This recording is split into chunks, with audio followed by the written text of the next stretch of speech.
சத்தியத்தையும் அறிவீர்கள், சத்தியம் உங்களை விடுதலையாக்கும்.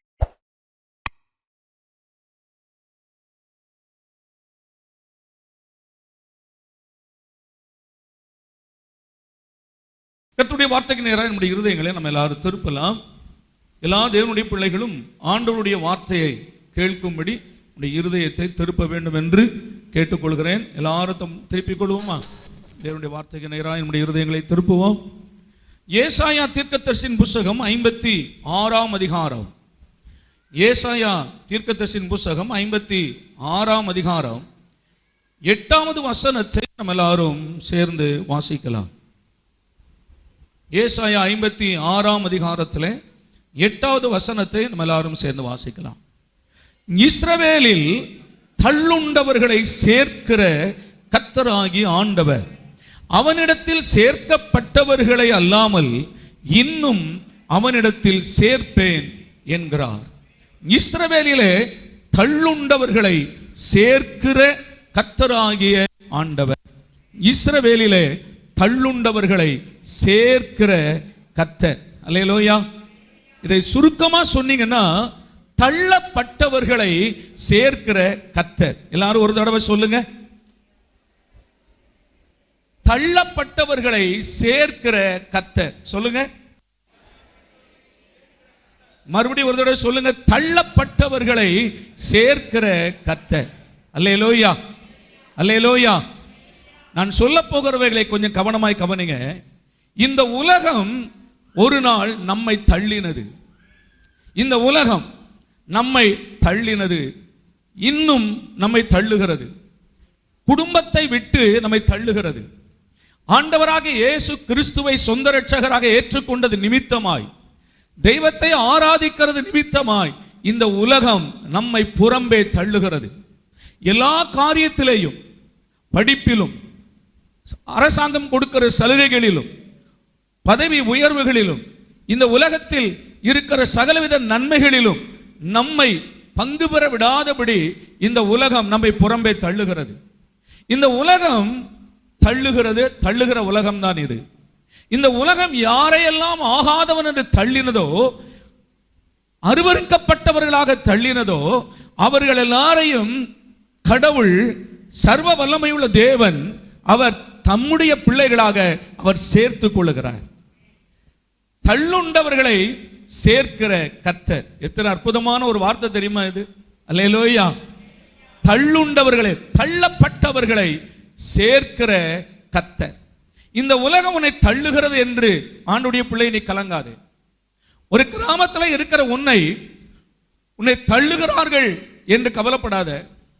உன்னை சேர்க்கிற ஒரு ஆண்டவர் இருக்கிறார். குடும்பத்தில் இருந்து உன்னை தள்ளுகிறார்களே என்று கலங்காதே. உன்னை மார்போடு சேர்த்துக் கொள்கிற ஒரு தெய்வத்தை நீங்களும் நானும் ஆராதிக்கிறோம்.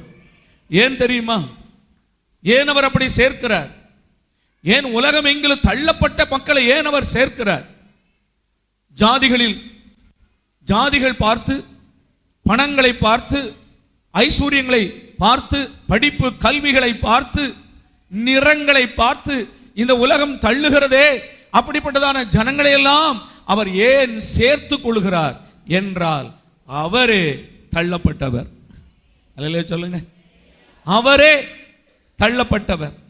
நாம் ஆராதிக்கிற அந்த உண்மை தெய்வம், வானத்தையும் பூமியை படைத்த அவர் இந்த உலகத்திற்கு மனிதனாய் வரும்போது, பாவத்தில் விழுந்து போன இந்த மக்களை ரட்சிப்பதற்காக 2000 ஆண்டுகளுக்கு முன்பு இந்த உலகத்திலே அவர் வந்தபோது இந்த உலகம் அவரை தள்ளினது. மார்க் எழுதின சுவிசேஷம் வசன ஆதாரத்தோடு நான் காண்பிக்கிறேன். 8ஆம் அதிகாரம் 31வது வசனத்தை வாசியுங்கள். அல்லாமலும் மனுஷகுமாரன் பல பாடுகள் பட்டு மூப்பராலும் பிரதான ஆசாரியராலும் வேத பாரகராலும் போதும் ஆகாதவன் என்று தள்ளப்பட்டு. அல்லேலூயா சொல்லுங்க. அல்லேலூயா. ஆகாதவன் என்று. இந்த வார்த்தை எவ்வளவு கஷ்டம் தெரியுமா உங்களுக்கு? யார்? இந்த உலகத்தை படைத்த தெய்வம், இந்த உலகம் முழுவதையும் தம்முடைய பேரறிவினால் உண்டாக்கின சர்வ வல்லமை உள்ள தெய்வம் தமது சாயலாக மனுஷர்களை உண்டாக்கின தேவன். அந்த தேவன் அந்த மனிதர்கள் பாவம் செய்த போது, நரகத்திற்கு ஏதுவாக அவர்கள் விழுந்து போன போது, அவர்களை ரட்சிப்பதற்காக, அவர்கள் அடைய வேண்டிய ஆக்கினை தீர்ப்பை தாமே அடைந்து கொண்டு அந்த மக்களை மீட்பதற்காக பரிசுத்த தேவன் கன்னியின் வயிற்றிலே குற்றமற்றவராக உலகத்தில் வந்த அந்த அன்பு தெய்வத்தை குறித்து வேதம் சொல்லுகிறது. ஆகாதவன் என்று தள்ளப்பட்டார். அல்லேலூயா சொல்லுங்க. ஆகாதவன் என்று தள்ளப்பட்டார். இன்றைக்கும் எத்தனையோ நாடுகளிலே அவரை தள்ளி போடுகிறார்கள். எத்தனையோ நாடுகள் அந்த தெய்வத்தை தள்ளினது. எத்தனையோ கிராமங்கள், இன்றைக்கு தமிழ்நாட்டில் சில கிராமங்களுக்கு போனீங்கன்னா அந்த கிராமத்துடைய என்ட்ரன்ஸ்ல ஒரு போர்டு வச்சிருக்கிறாங்க, பிற மதஸ்தர்கள் எங்கள் கிராமத்துக்குள் வந்து சுவிசேஷத்தை சொல்லக்கூடாது, இந்த இயேசு எங்களுக்கு வேண்டாம் என்று தள்ளுகிற கிராமங்களை இன்றைக்கும் பார்க்கிறோம். நண்பு கர்த்தருடைய பிள்ளையே, 2000 ஆண்டுகளுக்கு முன்பு இந்த உலகத்திற்கு ஒளியாய் இருள் நிறைந்த உலகத்துக்குள் இருக்கிற மக்களை வெளிச்சத்தில் கொண்டு வர வந்த தெய்வத்தை ஆகாதவன் என்று, இல்லாவிட்டால் ஸ்தோத்திரம், ஆகாதவன் என்று தள்ளினார்கள். அல்லேலூயா. நீங்க இந்த வார்த்தையை கொஞ்சம் ஆழமாய் பிரித்து பாருங்க. வீடுகளிலே குப்பைகள் சேர்ந்த போது அவைகளை வேண்டாம் என்று சொல்லி வெளியே கொண்டு போய் எரிப்போம்.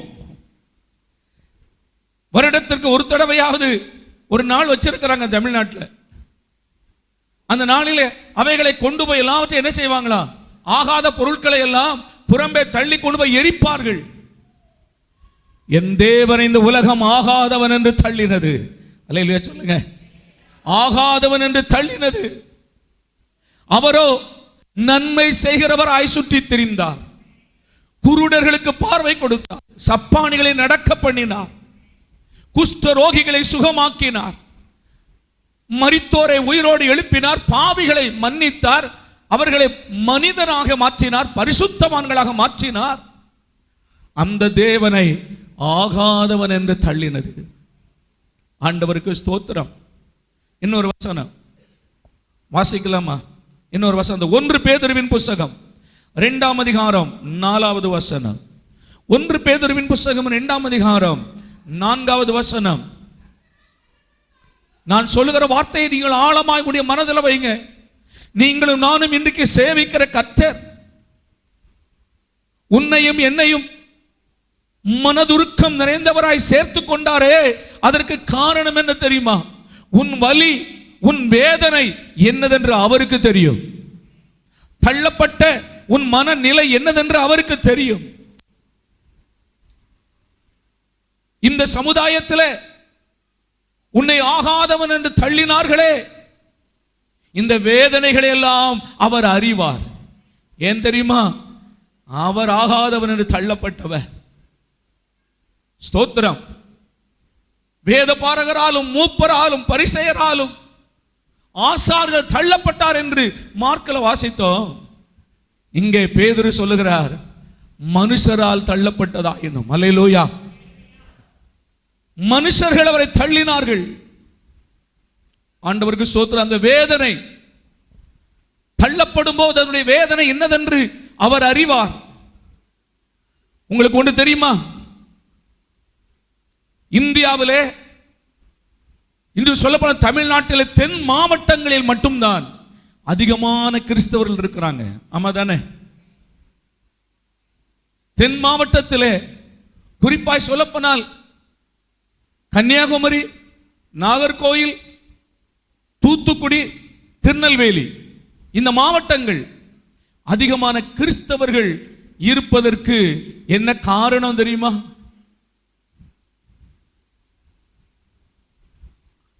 கர்த்தரை அறியாதவர்களும்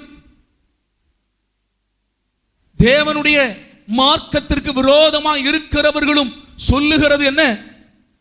எல்லாம் பால் மாவிற்காகவும் பணத்துக்காகவும் மாறினவர்கள், ரொட்டிகளுக்காய் மாறினவர்கள். நோ. அல்லேலூயா. கொஞ்சம் பின்னால போய் சரித்திரத்தை திருப்பிப்பார். தென் மாவட்டங்களில் இருந்த அந்த மக்கள் ஏன் கிறிஸ்தவர்கள் ஆனார்கள் என்று கொஞ்சம் சரித்திரத்தை புரட்டிப்பார், உனக்கு தெரியும். இந்த ஜனங்கள் சமுதாயத்தில் இருந்து தள்ளப்பட்ட மக்கள். ஆண்டவருக்கு ஸ்தோத்திரம். இன்றைக்கு நீங்களும் நானும் இன்றைக்கு ராஜகுமாரத்திகளை போல வஸ்திரங்களை உடுத்தி கொண்டு வந்திருக்கிறோம். கொஞ்சம் ஆண்டுகளுக்கு முன்னால் நீங்க திரும்பி போனீங்கன்னா, உங்களுடைய தாயார் பாட்டி அவருடைய காலங்களை திரும்பி போனீங்கன்னா, அவர்கள் தங்கள் மேல் வஸ்திரத்தை உடுப்பதற்கு அனுமதி இல்லை. எத்தனை பேருக்கு தெரியும்? மேல் சட்டை போடக்கூடாது, பெண்கள் அறைக்கு மேல துணி போடக்கூடாது, தங்கள் மார்பகங்களை காண்பித்துக் கொண்டு அவர்கள் அலையணும். வாலிப பிள்ளைகள் முதல் எல்லாரும். ஆண்டவருக்கு அத்தனை கொடுமை இருந்தது. அல்லேலூயா.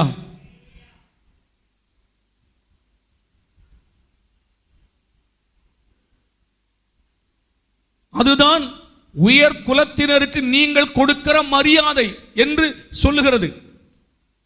உயர் குலத்தினருக்கு நீங்கள் கொடுக்கிற மரியாதை எது? மேல் வஸ்திரம் அணியக்கூடாது, ஆண்கள் தலையில துண்டு கட்டக்கூடாது, தோல்ல துண்டு போடக்கூடாது, காலில் பாதரட்சை அணியக்கூடாது, சொந்த வீடுகள் நிலங்கள் இருக்கக்கூடாது. எத்தனை கொடுமை இந்த ஜனங்கள் அனுபவித்தார்கள் தெரியுமா? ஆண்டவருக்கு ஸ்தோத்திரம்.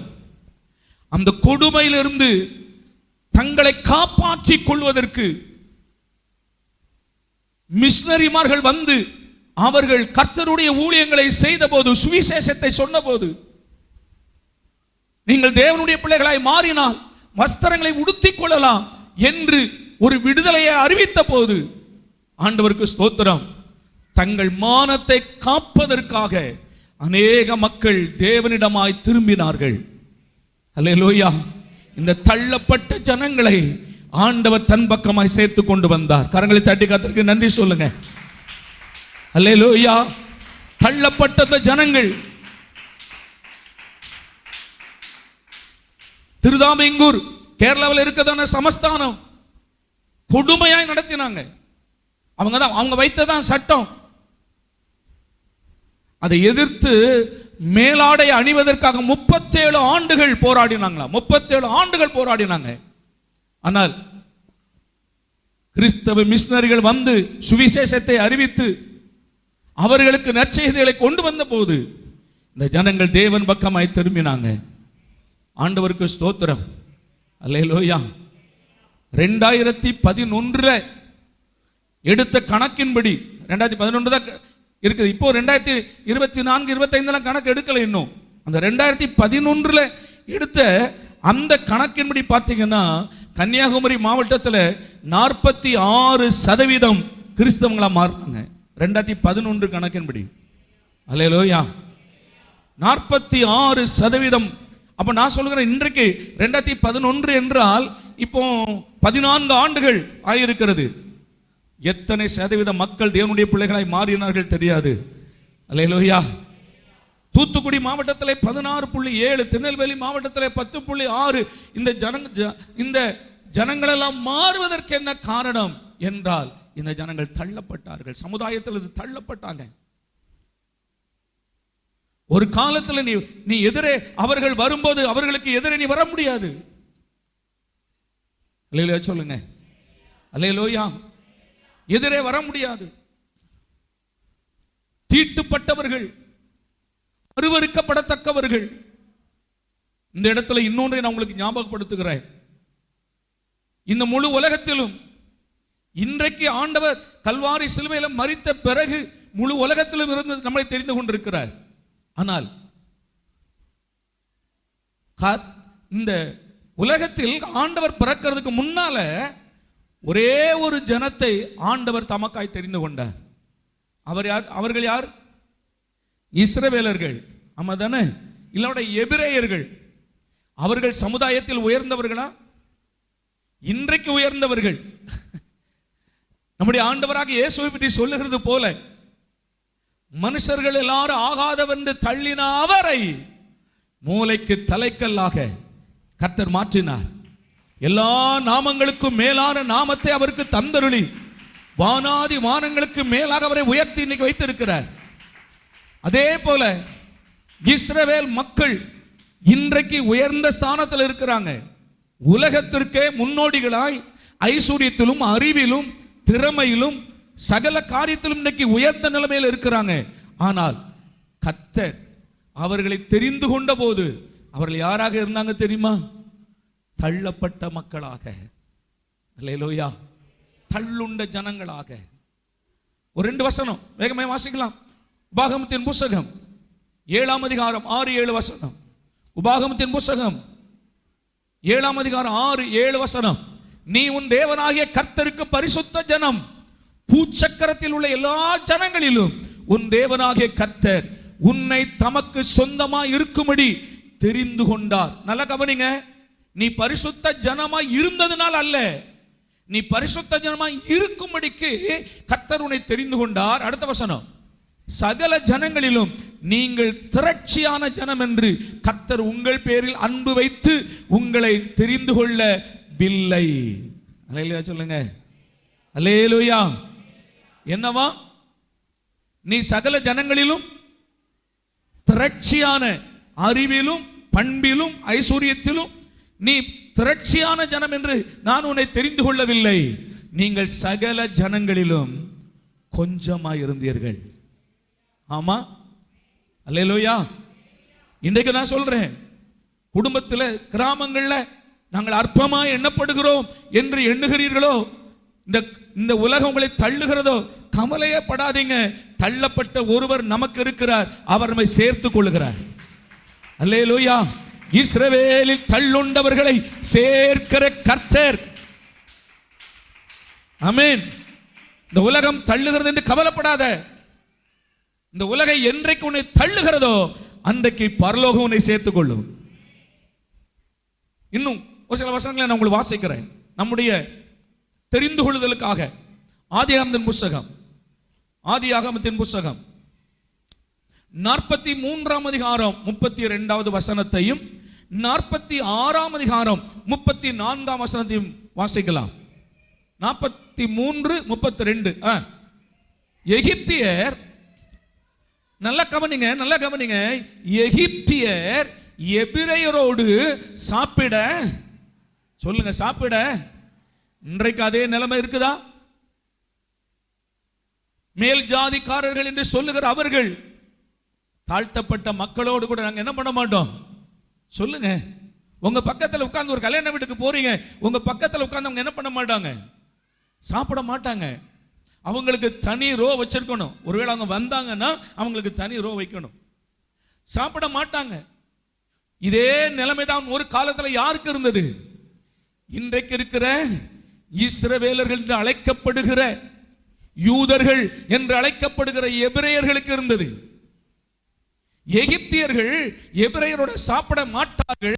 அப்படி செய்வது எகிப்தியருக்கு அருவருப்பாய் இருக்கும். அல்லேலூயாவா.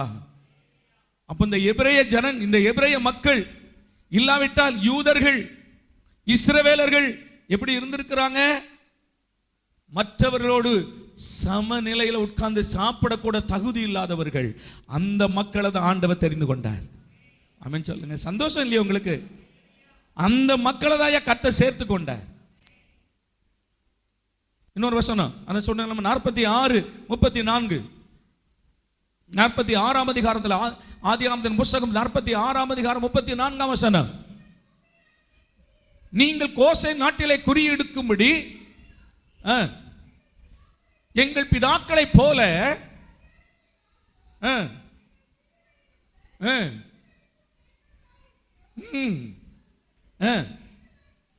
மேய்ப்பர்கள் எல்லாரும் எகிப்தியருக்கு அருவருப்பாய் இருக்கிறார்கள் என்றான். அல்லேலூயா. உண்ணா இருந்து சாப்பிட மாட்டாங்க. அது அவர்களுக்கு அருவருப்பு. ஏன்? நீங்கள் எல்லாம் யாரா இருக்கிறீங்க? சொல்லுங்க. மேய்ப்பர்களாய் இருக்கிறீர்கள். அப்படின்னா என்ன தெரியுமா? நீங்கள் எல்லாம் உழைப்பாளிகள், உழைக்கும் வர்க்கம். உங்க மேல என்ன வரும்? சென்று வாசனை வராது. ஆமா தானே? இப்ப நம்ம சர்ச்சைக்கு வரும்போது சில நேரங்களில் சிலர் நம்ம சென்று அடிச்சுக்கிட்டோம். வயலுக்கு வேலைக்கு போகும்போது யாரும் அடிச்சுட்டு போறோமா? ஏற்கலப்பை பிடித்து உழும்போது அங்க யாரும் செண்டு அடிச்சுட்டு போறோமா? கிடையாது. இருக்கிற பனியனையும் வரப்பல கலட்டி வைத்து விட்டு அந்த மாட்டுக்கு பின்னால ஏற பிடிச்சு உழும்போது வேர்வை வடியும். குடும்பத்திலிருந்து யாரா சாப்பாடு கொண்டு வந்திருந்தாங்கன்னா அந்த சாப்பாட்டுல நம்ம உடம்புல இருக்கிற வேர்வையெல்லாம் அதுல விழும். அல்லேலூயா. ஆனால் இவர்கள் வயல்ல உழைத்து வேலை செய்து அவர்களுக்கு அறுவடை செய்து சாப்பாட்டை கொடுக்கிற விவசாயி அவர்களுக்கு யாரா இருக்கிறாங்களா? அருவருப்பா இருக்கிறாங்க. கொஞ்சம் யோசிங்க. அருவருப்பா இருக்கிறாங்க. ஏன்? உங்க மேல வாட நாற்றம் வரும், ஸ்மெல் வரும். அது என்ன ஸ்மெல் தெரியுமா? பைபிள்ல அந்த ஸ்மெல்லுக்கு அருமையான ஒரு வார்த்தை இருக்குது. அது என்ன வார்த்தை தெரியுமா? அதை நான் கொஞ்சம் சொல்லிடுறேன். ஆதியாகமத்தின் புத்தகம். ஏன்னா அதை எடுத்துட்டு வரல, நான் இங்க வந்த பிறகுதான் அந்த வார்த்தைகள் எல்லாம் எனக்கு வருகிறதுனால அதை நான் கொஞ்சம் சொல்லிடுறேன். ஆதியாகமத்தின் புத்தகம்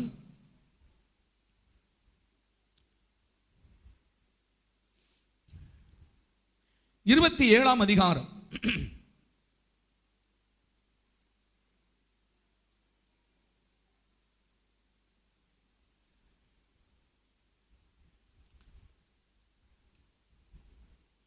ஈசாக்குக்கு 2 பிள்ளைகள் இருந்தாங்க. கொஞ்சம் ஒரே ஒரு நிமிஷம் என்ன கவனிங்க, பிறகு வசனம் வாசிக்கலாம். 2 பிள்ளைகள் இருந்தாங்க. ஒருவன் பெயர் சத்தமா தான் சொல்லுங்களேன், ஏசா. இன்னொரு பையன் பேரு யாக்கோபு. இப்ப அப்பா சொல்றாரு, வயதான காலத்துல 2 கண்ணும் தெரியல. தன் மூத்த மகனை பார்த்து சொல்லுகிறார், மகனே நீ போய் எனக்காக வேட்டையாடி சமைத்து கொண்டு வா, நான் அதை புசித்து உன்னை ஆசீர்வதிக்கணும்னு சொல்ற. ஏசாவை குறித்து வேதம் சொல்லுகிறது, இவன் வனாந்தரத்தில் வேட்டையாடுகிறவனாக இருந்தான். இப்போ அவன் வர்றதுக்கு முன்னால யார் ஆசீர்வாதத்தை வாங்குறதுக்கு போறா? நான் சொல்ல போற வசனங்க தான் வருது, ரொம்ப முக்கியமா கவனிங்க. யாக்கோபு ஆசீர்வாதத்தை வாங்க போறான். அவருக்கு கண் தெரியாது. ஆனா ஏசாவுடைய சரீரம் முழுவதும் எதா இருக்கிறதா? உடம்பு முழுவதும் முடியா இருக்கும். ஒருவேளை தகப்பன் தடவி பார்ப்பார் என்று அந்த அம்மா, 2 பிள்ளைகளையும் பெற்றது அந்த அம்மா தான். ஆனா அந்த அம்மா இவன் ஆசீர்வாதத்தை இளையவன் வாங்கிக் கொள்ள வேண்டும் என்று ஆட்டுக்குட்டிய தோலை உரிச்சு அதை அங்கங்க எங்கெல்லாம் கையில எல்லாம் இடம் தெரியுதோ அங்கெல்லாம் போர்த்தி விட்டுருச்சு, இந்த கழுத்துல கையில. சரி அப்பா மோத்து பாப்பாரே, அப்ப கண்டுபிடிச்சிருவாருன்னு சொல்றான். உடனே ஏசாவுடைய வஸ்திரத்தை எடுத்து யாக்கோவுக்கு போட்டு விடுறான். நல்லா கவனிங்க. அதே மாதிரி இவன் சாப்பாடு கொண்டு வரும்போது, யாக்கோபு கொண்டு வரும்போது தகப்பனாக ஈசாக்கு சொல்றான், என் கிட்ட வாப்பா என்று அவனை கிட்ட வர வைத்து முகர்ந்து பார்க்கிறான். அந்த வஸ்திரத்தை குறித்து இப்ப சொல்லுது பாருங்க வசனம். எங்க இருக்கு? 27 வாசிங்க. அவன் கிட்ட போய் அப்பொழுது அவனுடைய வஸ்திரங்களின் வாசனையை மோந்து, இதோ என் குமாரனுடைய வாசனை கர்த்தர் ஆசீர்வதித்த வயல்வெளியின் வாசனை போல இருக்கிறது. கரங்களை தட்டி என்ன வாசனை சொல்லுங்க, என்ன வாசனை? ஐயா வயல்வெளிக்கு என்னையா வாசனை? அங்க வேலை செய்கிற வியர்வையின் வாடை. ஆமென் சொல்லுங்க. உழைப்பாளிகள் மேல் வருகிற ஒரு ஸ்மெல் இருக்கிறதே. இன்னைக்கு சில பெண்கள் உழைத்து வருகிற அந்த மனுஷங்கிட்ட உன் மேல பயங்கரமா நாட்டம் வருது, போ தூர போய் குளிச்சுட்டு வா. அந்த வாசனைக்கு இன்னொரு பேர் என்ன தெரியுமா? வயல்வெளியின் வாசனை. சத்தமா சொல்லுங்க அல்லேலூயா. ஒரு மாதிரி பார்க்குறீங்களே, அம்மா தானே நடக்குதா? பகலெல்லாம் உழைக்கிறான், காடு மேடு தன் மனைவிக்காக தன் பிள்ளைகளுக்காக உழைக்கிறான். அவன் மேல மாட வருது, வேர்வை நாற்றம் வருகிறது. ஆனா அந்த வாசனை தான் உழைப்பின் வாசனை. ஆமென் சொல்லுங்க அல்லேலூயா. அதை அருவருக்காத. அதை அருவருத்த ஜனங்கள் இந்த உலகம் இஸ்ரவேல் மக்களை தள்ளினது.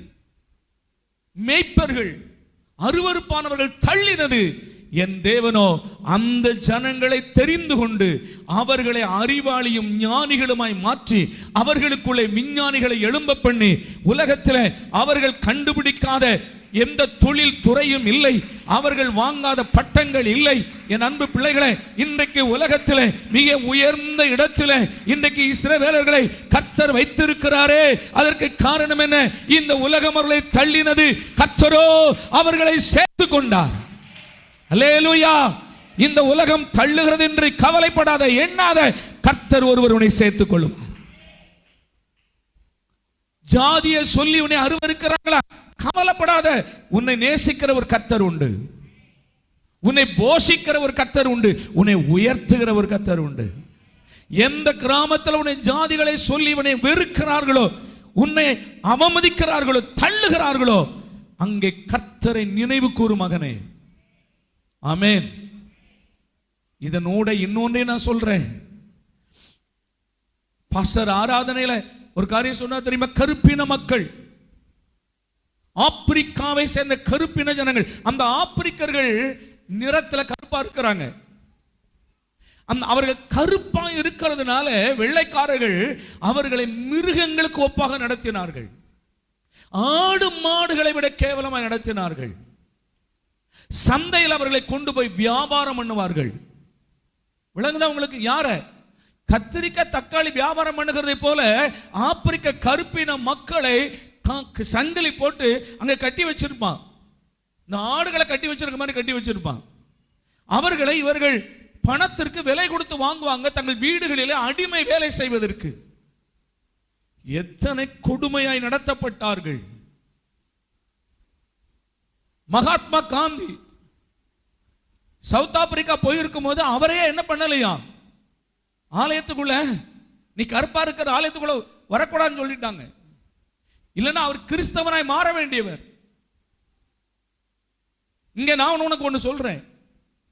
இந்த சமுதாயத்தில் நீங்களும் நானும் ஒரு காலத்துல தள்ளப்பட்டு தான் கர்த்தரை ஏற்றுக்கொண்டு இன்னைக்கு உயர்ந்த நிலைமைக்கு வந்திருக்கிறோம். ஆனால் நீ இன்றைக்கு மற்றவர்களை ஜாதி பார்த்து தள்ளினால் கர்த்தருடைய கோபத்திற்கு ஆளாகாது இருப்பாயோ? அல்லேலூயா சொல்லுங்க. அல்லேலூயா. இன்றைக்கு நீங்களும் நானும் அதே தவற செய்யலாமா? அதே பாவத்தை செய்யலாமா? இந்த உலகம் ஒரு காலத்துல ஜாதி பார்த்து மக்களை தள்ளினதே. அப்படி தள்ளப்பட்டவர்களை கர்த்தர் சேர்த்து கொண்டு இன்னைக்கு நம்ம தேவனுடைய பிள்ளைகளாய் உயர்த்தப்பட்டு இருக்கிறோமே, நல்ல அந்தஸ்துல இருக்கிறோமே. இன்றைக்கு நீங்களும் நானும் மற்றவர்களை பார்த்து தள்ளலாமா? ஜாதி சொல்லலாமா? அல்லேலூயா. சத்தம் வர மாட்டேங்குதே. உண்மையா சொல்லுங்க. அல்லேலூயா. தள்ளலாமா? அந்த மக்களை பார்த்து சொல்லலாமா? ஆமென் சொல்லுங்க. இவர்கள் எல்லாரும் ஒரே தகப்பனின் பிள்ளைகள். நம்முடைய தகப்பனார் ஆண்டவராக இயேசு. ஆமென். ஆண்டவருக்கு ஸ்தோத்திரம்.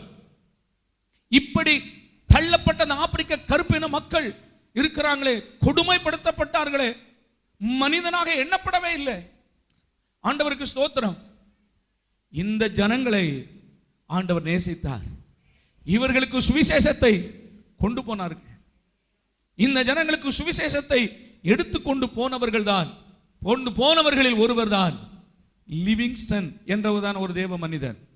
ஆப்பிரிக்காவிற்கு சுவிசேஷத்தை கொண்டு போன ஒரு மிஷனரி பெயர் தான் லிவிங்ஸ்டன். ஒரு நாள் அந்த புஸ்தகத்தை வாசித்துக் கொண்டிருக்கும் போதுதான் அந்த பெயர் என்னுடைய அவ்வளோ ஆழமாய் பதிந்தது. அந்த பெயர் தான் சாமுவேலுக்கு வச்சோம். பாஸ்டர் சாமுவேலுக்கு, அவருக்கு சாமுவேல் அருள் லிவிங்ஸ்டன். அல்லேலூயா சொல்லுங்க. அல்லேலூயா. சுவிசேஷம் கொண்டு போகப்பட்டது. தள்ளப்பட்ட ஜனங்கள் ஆண்டவரை ஏற்றுக்கொண்டார்கள். கர்த்தர் அவர்களை ஏற்றுக்கொண்டார். தள்ளப்பட்ட அவர்களை என் தேவன் சேர்த்துக்கொண்டு அந்த மக்களை ஆண்டவர் ஆசீர்வதித்தார். அல்லேலூயா. அறிவிலும் கல்வியிலும் ஞானத்திலும் தேவன் அவர்களை உயர்த்தினார். ஆமென். பாஸ்டர் சொன்னது போல இன்றைக்கு சமுதாயத்தில் அவர்கள் உயர்த்தப்படாத இடங்களே இல்லை. சமுதாயத்தில் அவருடைய அந்தஸ்தை தேவன் உயர்த்தினார். அல்லேலூயா சொல்லுங்க. பாஸ்டர் சொன்னதான அந்த ஓட்டப்பந்தயத்தின் வீர போல்டுங்கிறவர் உலகத்திலேயே நம்பர் 1 வந்த சில பெண்கள் வந்திருக்கிறாங்க. ஸ்தோத்திரம். முகமது அலி அந்த இனத்தை சேர்ந்தவர், மைக் டைசன் அந்த இனத்தை சேர்ந்தவர், ஏன் ஆப்பிரிக்காவுடைய ஜனாதிபதி, கடந்த ஜனாதிபதி ஒபாமா அந்த இனத்தை சேர்ந்தவர். அல்லேலூயா சொல்லுங்க. அல்லேலூயா. என் தேவன் எவரையும் எடுத்து உயர்த்துவார். கரங்களை தட்டி சத்தமா, என் தேவன் எவரையும் உயர்த்த முடியும், எவரையும் உயர்த்த முடியும். மகனே, தள்ளுண்டாயோ, தள்ளப்பட்டு கிடக்கிறாயோ, மனிதர்கள் உன்னை தள்ளினார்களோ, கவலைப்படாத, கவலைப்படாத, எந்த சூழ்நிலை மேல் கலங்காதே. நீ தள்ளப்பட்டாயானால் நான் சொல்லுகிறேன், நீ பாக்கியவானா இருக்கிறாய். ஏன் தெரியுமா? நீ தள்ளப்பட்டால் கர்த்தர் உன்னை உயர்த்துவார். என் ஆண்டவர் இந்த மாதத்தில் உனக்கு வாக்குத்தத்தம் தந்திருக்கிறார். ஒவ்வொரு மாதமும் தேவன் நமக்கு தருகிற வார்த்தைகள் அற்புதமானவைகள். தள்ளுண்டவர்களை சேர்க்கிற கர்த்தர். ஆண்டவருக்கு ஸ்தோத்திரம். இந்த இஸ்ரவேல் மக்கள் அருவருக்கப்பட்டவர்களாய் இருந்த அவர்களை ஆண்டவர் சேர்த்துக்கொண்டு கர்த்தர் அவர்களை ஆசீர்வதித்து அவர்களில் இருந்து இன்று வரைக்கும் உலகத்தில் அப்படிப்பட்ட ஒரு ராஜாக்கள் எழும்பவே இல்லை. ஞானத்திலும் அறிவிலும் கல்வியிலும் சாலமோனை கர்த்தர் எழுப்பினார். அல்லேலூயா. எந்த ஜனம்? இந்த எகிப்தியரோடு உட்கார்ந்து சாப்பிட அருவருக்கப்பட்ட அந்த ஜனத்தில் இருந்து கர்த்தர் சாலமோனை எழுப்பினார். பிற்காலங்களிலே அதே சாலமோன் எகிப்தின் ராஜாவின் மகளை திருமணம் பண்ணினார். அல்லேலூயா, அல்லேலூயா. கர்த்தர் உன்னை மேன்மைப்படுத்துவார். தாழ்வில் இருக்கிற உன்னை என் ஆண்டவரை எடுத்து உன்னை சிங்காசனத்தில் உட்கார வைப்பார். மகனே, யார் உன்னை அலட்சியம் பண்ணுகிறார்களோ, யார் உன்னை ஏளனம் பண்ணுகிறார்களோ, அவர்கள் நடுவில் கர்த்தரை உன்னை உயர்த்துவார். ஆண்டவருக்கு ஸ்தோத்திரம். அப்ப நான் சொல்லுகிறேன், தள்ளுண்டவர்களை சேர்க்கிற நம்முடைய கர்த்தர். இன்றைக்கு முக்கியமான ஒரு வசனத்தை நான் உங்களுக்கு காண்பிக்க போகிறேன். 118ஆம் சங்கீதம், 118ஆம் சங்கீதம், இதோடு கூட சேர்ந்த குடும்ப வசனம், குடும்ப வசனம் தமிழ்ல சொல்றேன், இதோடு கூட சேர்ந்த வசனம். சங்கீதம் 118ஆம் சங்கீதம் 13ஆம் வசனம். நான் விழும்படி நீ என்னை தள்ளினாய், கர்த்தரோ எனக்கு உதவி செய்தார். கரங்களை தட்டி விசுவாசிக்கிற பிள்ளைங்க, உங்களை தேவன் ஆசீர்வதிப்பாராக. அல்லேலூயா. நான் விழும்படி நீ என்னை சொல்லுங்க, தள்ளுண்டவர்களை சேர்க்கிற கர்த்தர். ஏன் தள்ளினா? எதற்காக தள்ளினான்? அவன் நிற்பதற்காக நம்மை தள்ளுகிறார். நான் விழும்படி நீ என்னை தள்ளினாய். இந்த காலை வந்திருக்கிற ஆணுடைய பிள்ளையே, ஏதோ ஒரு காரியத்தில் நீ தள்ளப்பட்டிருக்கிறாய். ஏதோ ஒரு காரியத்தில் நீ தள்ளப்பட்டிருக்கலாம். உன் ஆவிக்குரிய வாழ்க்கையில நீ நிலை நின்று கொண்டிருந்தால் சாத்தானுக்கு பயம். நீ ஒரு கிராமத்தில் வல்லமை பொருந்தினவனாய், ஜெபத்திலும் ஆவியிலும் வல்லமை பொருந்தினவனாய் எழும்போது பிசாசால் அந்த கிராமத்தில் இருக்க முடியாது என்பதனால் உன்னை எப்படியாவது தள்ள வேண்டும் என்று நினைக்கிறான். உன் ஆவிக்குரிய வாழ்க்கையில் இருந்து, உன் ஜெப வாழ்க்கையில் இருந்து உன்னை தள்ளிவிட வேண்டும் என்று எண்ணுகிறான். காரணம், அவனுக்கு அங்க இருக்க முடியாது என்கிற பயம்.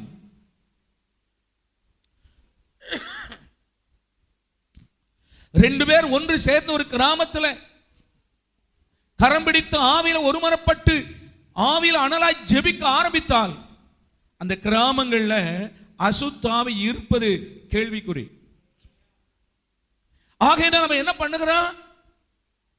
இந்த ஜெபிக்கிற ஆணுடைய பிள்ளைகளை தள்ளணும்னு நினைக்கிறான். உங்கள் குடும்பங்களிலே உங்களை கொண்டு கர்த்தர் இந்த குடும்பத்தில் இருக்கிற மற்றவர்களை வெளிச்சத்தில் கொண்டு வருவதற்கு கர்த்தர் சித்தம் வைத்திருக்கிறார். ஆகையினால் உங்களை விழத்தள்ளுவதற்கு பிசாசு திட்டம் வகிக்கிறான். எப்படியாவது விழத்தள்ளணும். உன்னை கீழே விழத்தள்ளுவதற்கு அவன் வைத்திருக்கிற திட்டம் என்ன? நல்லா கவனிங்க. நீ ஆண்டவரோடு இருக்கிற வரைக்கும் ஒரு ஆவி இல்லை, 1000 ஆவிகள் சேர்ந்தால் உன்னை மேற்கொள்ள முடியாது. 1000 பிசாசுகள் உனக்கு எதிராய் வந்தாலும் செய்வனை வைத்தால் உன்னை மேற்கொள்ள முடியாது. ஆனால் எப்பொழுது நீ தள்ளப்படுகிறாயோ அப்பொழுது அவன் மேற்கொள்ளுகிறான். மோசேயின் கரம் உயர்ந்திருக்கிற வரைக்கும் சத்துருக்கள் வெட்டுண்டு விழுகிறார்கள். எப்பொழுது அவன் கரம் தாழ விழுகிறதோ அப்பொழுது சத்துரு மேற்கொள்ளுகிறான். காரணம், நீ எப்பொழுது விழுவாய் என்று எதிர்பார்க்கிறான். உன்னை விழ வைப்பதற்கு அவன் வைத்திருக்கிற திட்டம் என்ன? உன்னை வந்து அவன் பிடித்து தள்ள முடியாது, உன்னை தொடவும் முடியாது. நல்லா கவனிங்க, உன்னை தொடவும் முடியாது. ஆனால் நீ விழுகிறதற்கு ஏற்ற சூழ்நிலைமைகளை உனக்கு உண்டாக்கி தருகிறான்.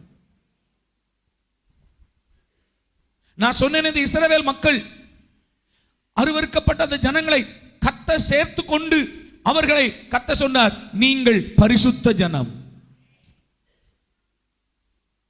நீங்கள் சகல ஜனங்களில் திரட்சியான ஜனம் என்று நான் உங்களை சேர்த்துக் கொள்ளல. சொற்ப மக்களா இருந்தீங்க, அற்பமான ஜனங்களா இருந்தீங்க, அருவருக்கப்படத்தக்கவர்களா இருந்தீங்க. இந்த உலகம் உங்களை தள்ளினது, நான் சேர்த்துக் கொண்டேன். உங்களை நான் இரத்தத்தால கழுவினேன். நீங்கள் இப்பொழுது என்னுடையவர்கள், நீங்கள் பரிசுத்த ஜனம், ஆகையால் பரிசுத்தமாய் இருங்கள். அல்லேலூயா. இப்போ இந்த ஜனங்கள் பரிசுத்தமாய் இருக்கிற வரைக்கும் பிசாசு என்ன பண்ண முடியாது? தொடவே முடியாது. Don't touch. உங்களை தொடவே முடியாது. அப்ப அவன் உங்களை தொடணும்னா என்ன செய்யணும்? உங்க பரிசுத்தத்தை கெடுக்கணும். அல்லேலூயா.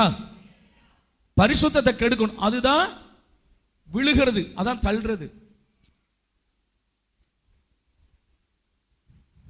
இந்த மக்கள் எகிப்திலிருந்து புறப்பட்டு கானானுக்கு போறாங்க. போகிற வழியில ஒவ்வொரு எதிரிகளாய் ஜெயிக்கிறாங்க. இப்போ மோவாபிய தேசத்துக்கு வந்திருக்கிறாங்க. வனாந்தரத்தில் பாளையம் இறங்கி இருக்கிறாங்க. மோவாபியின் ராஜா பாலாக்கு போய் எட்டி பார்க்கிறான். இந்த ஜனங்கள் அப்படியே பரவி இருக்கிறாங்க. கிட்டத்தட்ட 25-30 லட்சம் மக்கள் பரம்பி இருக்கிறாங்க. இந்த ஜனங்களை பார்த்த உடனே மோவாப் ராஜாவுக்கு பயம் வந்து பிலேயாமுக்கு ஆள் அனுப்பி, நீ வந்து இந்த ஜனங்களை சபிக்கணும், அப்பொழுது நான் ஒருவேளை அவர்களை மேற்கொள்ளுவேன். கூலி கொடுத்து பிலேயாமை கூட்டிட்டு வரான். அவன் ஒரு ஆண்டுடைய தீர்க்கதரிசி பாருங்க. அவன் வந்து இந்த மக்களை சபிக்கணும் நீ பார்க்கிறான். ஆனா அவனுடைய வாயில ஆசீர்வாதமான வார்த்தைகள் வந்து கொண்டே இருக்கிறது. இந்த ஜனங்கள் அவனால் என்ன பண்ண முடியல? சபிக்க முடியல. கர்த்தர் ஆசீர்வதித்த ஜனங்களை நான் சபிப்பது எப்படி என்று அந்த ஜனங்களை ஆசீர்வதிக்கிறான். எண்ணாகமம் 23-24 அதிகாரங்களை வீட்டில் போய் வாசிங்க. ஆசீர்வதிக்கிறான். நல்லா கவனிங்க. கடைசியா இந்த மோவாபின் ராஜாவாகிய பாலாக் இவனுக்கு பணத்தை அள்ளி கொடுக்கிறான். இந்த ஜனங்களை நான் மேற்கொள்ள முடியாதா? அப்ப அவன் ஒரே ஒரு காரணம் சொன்னான் பாருங்க. எல்லாரும் என்னை கவனிங்க. ஒரே ஒரு காரியத்தை அந்த பிலேயாம் தீர்க்கதரிசி, இதுதான் சீக்ரெட், தேவ ஜனங்கள் வீழ்ச்சிக்குள்ள சீக்ரெட் இதுதான் அப்படின்னு சொல்லி கொடுத்துட்டு போனான் பாருங்க. அல்லேலூயா. என்ன சொல்லி கொடுத்தான்? 2 காரியம் தான். ஒன்று, இந்த ஜனம் பரிசுத்த ஜனம், இந்த ஜனங்கள் புறஞ்சாதிகளோடு விபச்சாரம் பண்ணினால் இவனுடைய பரிசுத்தம் கெட்டு போயிடும். 2, விக்கிரகத்திற்கு படைத்ததை புசித்தால் இவர்கள் தீட்டுப்பட்டு போயிடுவாங்க. அந்த தேவன் இவர்களை விட்டு விலகிடுவார். அப்பொழுது நீர் என்ன செய்யலாம்? மேற்கொள்ளலாம். அல்லேலூயா. நான் விழும்படி நீ என்னை, அல்லேலூயா. நல்லா கவனிங்க. நீ விழுகிறதற்கு பிசாசு உன்னை தொட்டுலாம் தள்ள முடியாது. ஆனா நீ விழுகிறதற்கு சூழ்நிலைமைகளை உருவாக்குகிறான், சந்தர்ப்பத்தை உருவாக்குறான். நீ பாவம் செய்வதற்குரிய சூழ்நிலைமைகளை உருவாக்கி தருவான். சிம்சோனுக்கு எப்படி ஒரு தெளிலாளை கொடுத்தானோ, தாவீதை விழும்படி எப்படி ஒரு பத்சேபாளை ஆயத்தம் பண்ணினானோ, அதுபோல உன்னை விழத்தள்ளுவதற்கு ஏதோ ஒன்றை செய்கிறான். ஆமென். என் அன்பு கர்த்தருடைய பிள்ளையே, இந்த காரியத்தில் நீ கொஞ்சம் கவனமாயிருந்து உன்னை காத்துக் கொள்வாயானால் உன்னை மேற்கொள்ள ஒருவனாலும் முடியாது. அல்லேலூயா. உன் வாழ்நாள் முழுவதும் உனக்கு ஜெயம், வெற்றி, வாழ்வு, ஆசீர்வாதம் தானே தவிர தோல்வி இல்லை. ஆண்டவருக்கு ஸ்தோத்திரம். சரி, இந்த வார்த்தை சொல்லுது, நான் விழும்படி நீ என்னை தள்ளினாய். அல்லேலூயா.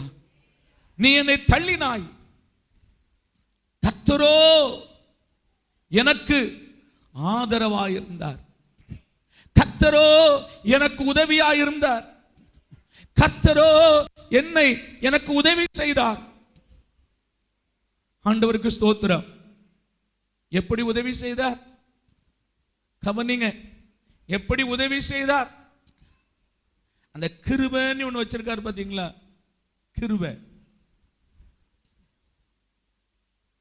விழுந்து போன தாவீதின் கூடாரம் சவுலின் கூடாரத்தை போல அழிக்கப்பட்டு போயிருக்கணும்.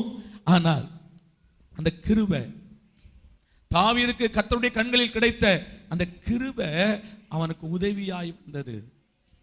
ஆமென். அவனுக்கு உதவியாய் வந்தது. அந்த கிருபையினால கர்த்தர் அவன் என்ன செய்தாரா? விழுந்து போன தாவீதின் கூடாரத்தை திரும்ப எடுத்தார். திரும்ப எடுத்தார். அவனை மன்னித்தார். அவனை மறுபடியும் இரத்தத்தால கழுவினார். அவன் உணர்ந்து கொண்டான். ஐயோ, நான் பாவம் செய்த என்று உணர்ந்தான். அதனால் அவனை தூக்கி எடுத்தார். கிருபையினாலே கர்த்தர் தூக்கி எடுத்து மறுபடியும் அவனை நிலை நிறுத்தினார். நான் விழும்படி நீ என்னை தள்ளினாய். என் சத்துருவே, நான் விழுந்தது நிமித்த சந்தோஷப்படுகிறாயோ? நான் விழுந்தாலும் எழுந்திருப்பேன். இந்த காலவேளையில் அன்பு பிள்ளைகளுக்கு சொல்லுகிறேன், விழுந்துட்டேன் நினைத்து நீ சோர்ந்து போகாத. நான் விழுந்துட்டேன் என்று நீ பின்மாற்றம் அடையாத. நான் விழுந்து போனேன் என்று யூதாசை போல முடிவெடுக்காத. பேதுருவை போல, தாவீதை போல நீ மறுபடியும் ஒரு தடவை மனம் திரும்பி ஆண்டவர் பக்கமாய் திரும்பு. கர்த்தர் உன்னை பார்த்து சொல்லுகிற ஒரே ஒரு வார்த்தை அதுதான், மகனே மகளே, நான் உன்னை மன்னித்தேன், இனி பாவம் செய்யாத. இனி பாவம் செய்யாத, நான் உன்னை மன்னிச்சிட்டேன்ப்பா. அல்லேலூயா. எத்தனை பிள்ளைங்க இந்த காலவேளையில மறுபடியும் கர்த்தர் உங்களை தூக்கி நிறுத்துவார் நம்புறீங்க?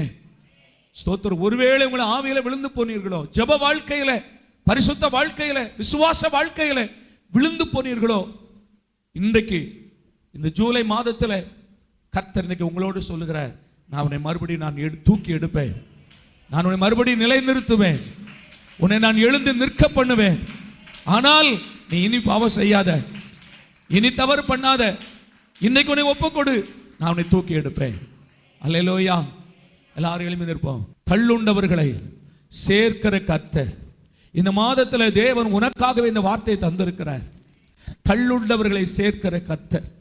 மகனே மகளே, இந்த சமுதாயத்தில் நீ தள்ளப்பட்டிருக்கலாம், ஆகாதவன் என்று தள்ளப்பட்டிருக்கலாம், நீ வேண்டாம் என்று உன் குடும்பத்தில் யாரோ உன்னை தள்ளி இருக்கலாம்.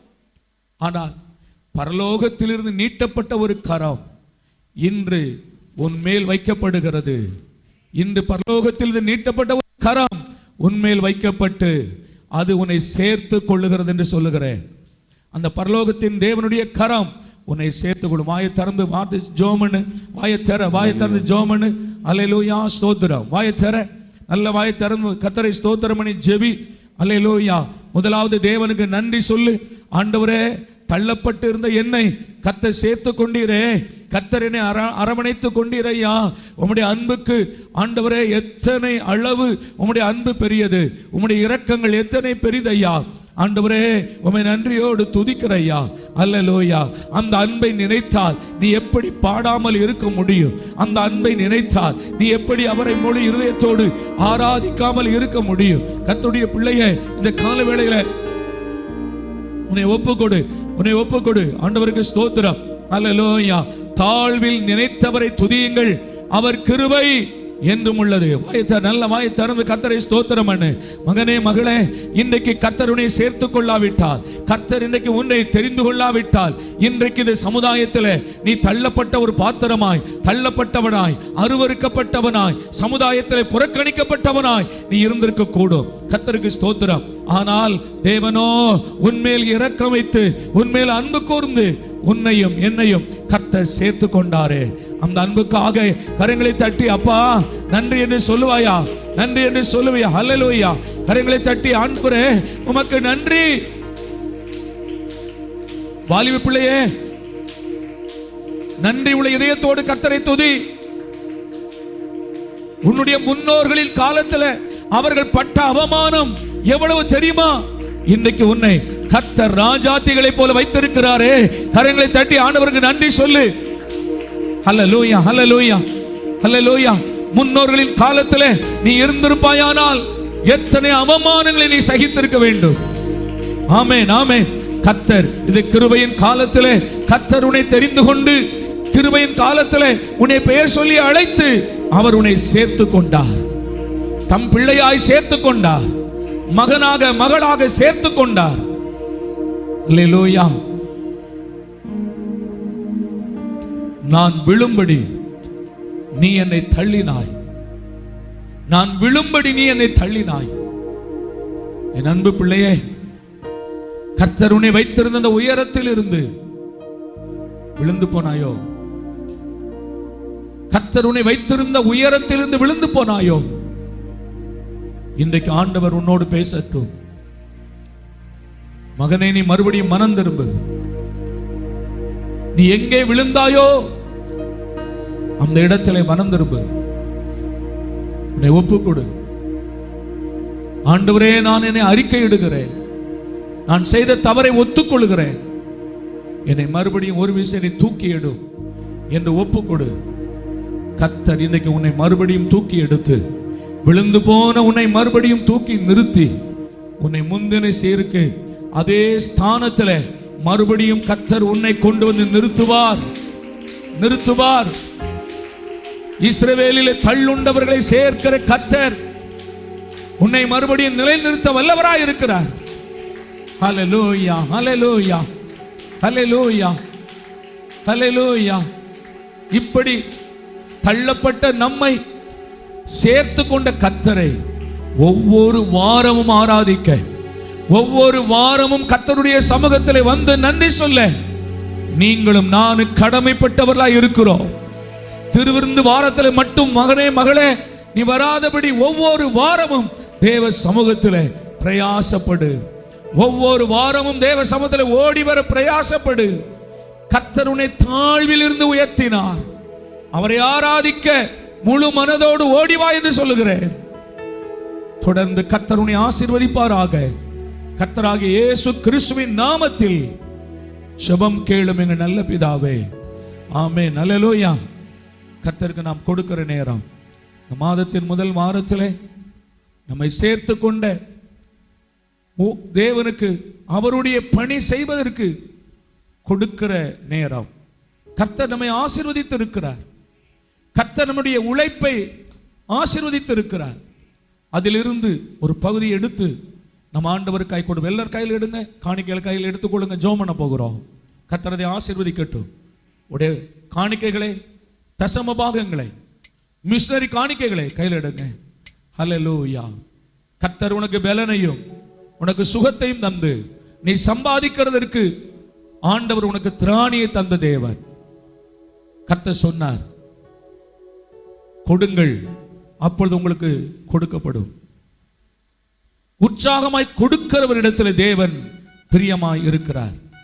நீ எந்த அளவினால் அளக்கிறாயோ அது உனக்கு திரும்ப அளக்கப்படும். கையில காணிக்கைகளை எடுத்துக்கொள்வோம். கரங்களை உயர்த்துங்க, கையில வைத்துக்கொண்டு உயர்த்துங்க. கர்த்தரை ஆசீர்வதிக்கட்டும்.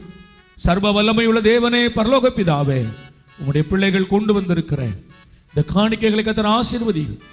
பரலோக தேவனே, ஒவ்வொரு பிள்ளைகளும் தங்கள் திராணிக்கு தக்கதாக அவர்கள் செலுத்தும் காணிக்கைகளை பரலோக தேவன் அங்கீகரித்து அவர்களை ஆசீர்வதியும். இதை நூறத்தனையாய் நம்முடைய பிள்ளைகளுக்கு திரும்ப கொடும். அவருடைய கையின் பிரயாசங்கள் நல்ல பலன் உண்டாகட்டும். கையிட்டு செய்கிற வேலைகளில் ஆசீர்வாதத்தை கட்டளையிடுவீராக. ஆண்டவரே, பணங்கள் தடைகள் விலகுவதாக. உடைய பிள்ளைகளுடைய வருமானங்களை பெருக பண்ணுவீராக. கடன் மாறுவதாக. நீயும் அநேக ஜாதிகளுக்கு கடன் கொடுப்பாய், நீ வாங்காதிருப்பாய் என்று சொன்னீரே, உம்முடைய வார்த்தைகள் நிறைவேறுவதாக. உம்முடைய நாமத்தை உம்முடைய பிள்ளைகளை ஆசீர்வதிக்கிறோம். மிஷனரிக்காய் கொடுக்கிறவைகளை பரலோக தேவன் ஆசீர்வதித்து உம்முடைய ஜனத்திற்கு அவை 100 திரும்ப கொடு. இயேசு கிறிஸ்துவின் நாமத்தில் வேண்டிக் கொள்கிறோம் எங்கள் நல்ல பிதாவே, ஆமென்.